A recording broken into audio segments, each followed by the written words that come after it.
Hello everyone, आज का rule है आपका रूल नंबर 47। ये क्या कहता है आपका, हमेशा उन वस्तुओं की तुलना करनी चाहिए जो क्या होंगे आपके एक समान हो या फिर आपके एक ही श्रेणी में हो। ओके, तो इसका क्या मतलब है, जब भी आप किस चीज़ का कंपैरिजन करेंगे तो सेम चीज़ को आपने क्या करना है, कंपेयर करना है।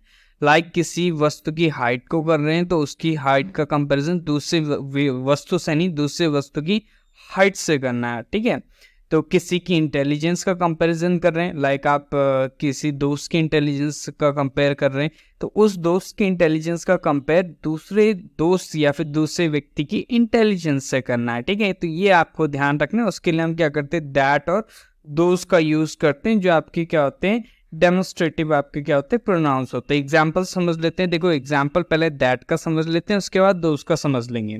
एग्जाम्पल क्या है आपका, अगर क्वेश्चन एग्जामिनेशन में आए कि आपका the height of Ram is more than Shyam, तो इसका क्या मतलब है, जो राम की हाइट है, ओके, ऊंचाई है, ओके, लंबाई है, सॉरी, ओके, वो क्या है आपकी ज्यादा है किससे, श्याम से। तो ऐसा तो नहीं है कि श्याम की हाइट की कंपैरिजन कर रहे हैं, हम यहाँ पे बता रहे हैं कि जो राम की हाइट है वो श्याम से ज्यादा है। गलत है। ओके, हमें ये कहना चाहिए कि जो राम की हाइट है वो आपकी क्या है, श्याम की हाइट से ज्यादा है। समझ रहे हो? ओके, श्याम में और भी चीजें हो सकती है भाई, वो बुद्धिमान हो सकता है, ओके, हैंडसम हो सकता है, ओके, रिच हो सकता है, ओके, तो बहुत सारी क्वालिटीज हैं। लेकिन हम क्या कर रहे हैं, उसके सिर्फ हाइट का कंपेयर कर रहे हैं, तो हमें वो बताना पड़ेगा कि हम राम की हाइट का कंपेरिजन कर रहे हैं श्याम की हाइट से। ओके, तो उसके लिए हम क्या करेंगे, देखो हाइट आपका नाउन है सिंगुलर फॉर्म में, तो इसके लिए हम क्या करेंगे, आपका दैट यूज करेंगे। क्लियर है? एग्जाम्पल को अच्छे से समझ लेते हैं, एक एक करके इसका पार्ट्स भी समझ लेते हैं वर्ड का। द हाइट जो है वो आपका नाउन फ्रेज और सब्जेक्ट है, इसमें आपका हाइट नाउन हो गया, द आर्टिकल क्या कर रहा है, हाइट नाउन को मॉडिफाई कर रहा है। क्लियर है? ऑफ राम की हम बात करेंगे तो राम नाउन है, वो ऑफ प्रपोजिशन का ऑब्जेक्ट है यहाँ पर, और ये आपका एडजेक्टिव फ्रेज है, बेसिकली हाइट को डिस्क्राइब करने के लिए हम यूज कर रहे हैं।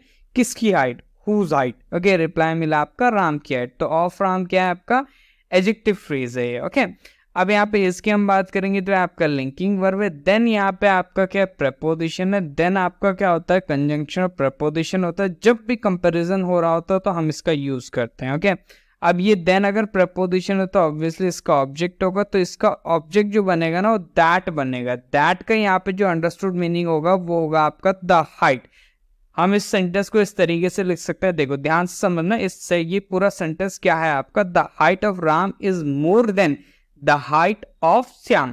लेकिन हम क्या करेंगे, द हाइट पहले भी लिखा है, द हाइट बाद में भी लिखा है, तो जो आपका रिपीटिशन है एक्स्ट्रा, ओके, उसके लिए हम क्या करते हैं, प्रोनाउन यूज करते हैं। प्रोनाउन तभी यूज करते हैं ना जब आपका क्या होता है, रिडंडेंसी होती है, मतलब बार बार, जैसे हम कहेंगे Ram is a good boy, okay, he eats Apple mango, okay, तो हम ही की यूज कर रहे हैं। हम ये भी तो कह सकते हैं राम इट्स एप्पल, लेकिन हम वहां पे क्या कर रहे हैं, ही यूज कर रहे हैं ताकि हम रिपीटिशन रोक सके राम का। तो वही आपका the height of Ram, the height of Shyam, तो द हाइट ऑफ श्याम की जगह हम क्या कर रहे हैं, दैट लिख दे रहे हैं, सिंपल सी बात है। तो प्रोनाउन है, डेमोन्स्ट्रेटिव है, देन प्रपोजिशन का object, of preposition of Shyam क्या बनेगा, ऑफ प्रपोजिशन का ऑब्जेक्ट होगा।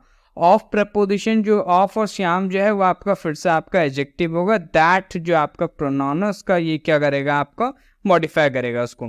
तो ये चीज आपको ध्यान रखना। तो इस तरीके से आपको क्या करना है, कंपैरिजन करना, और यही सही तरीका है किसी भी चीज को कंपेयर करने का। एक एग्जांपल हम दोस्त का भी डिस्कस कर लेते हैं। तो ये क्या लिखा हुआ है सेंटेंस आपका, stories in the Mahabharata are more interesting than the Ramayana. Okay, तो यहाँ पे क्या कहा जा रहा है, जो आपकी कहानियां हैं महाभारत में वो ज्यादा इंटरेस्टिंग है, मजेदार है, किससे, रामायण से। तो ये गलत हो जाएगा। हमारे कहने का मतलब ये होना चाहिए, आपका जो स्टोरीज है महाभारत में वो ज्यादा इंटरेस्टिंग है, जो कहानियां, जो स्टोरीज प्रेजेंट है किसमें, रामायण से। तो हम क्या करेंगे, आपका stories in the Mahabharata are more interesting than the stories in Ramayana करेंगे। तो द स्टोरीज और स्टोरीज का रिपीटिशन रोकने के लिए हम क्या करेंगे, दोज डेमोन्स्ट्रेटिव प्रोनाउन का यूज करेंगे। ओके, चलिए, तो ये आपका सही सेंटेंस हो जाएगा। कुछ आपके एग्जांपल्स है, ओके, कुछ क्वेश्चंस हैं, आप कंसिडर कर सकते हैं उनको। ये आपके 4 क्वेश्चंस है होमवर्क के लिए। एरर फाइंड करो एंड आंसर कमेंट में करो। ओके, मिलते हैं in the next section. Till then, जय हिंद, जय भारत।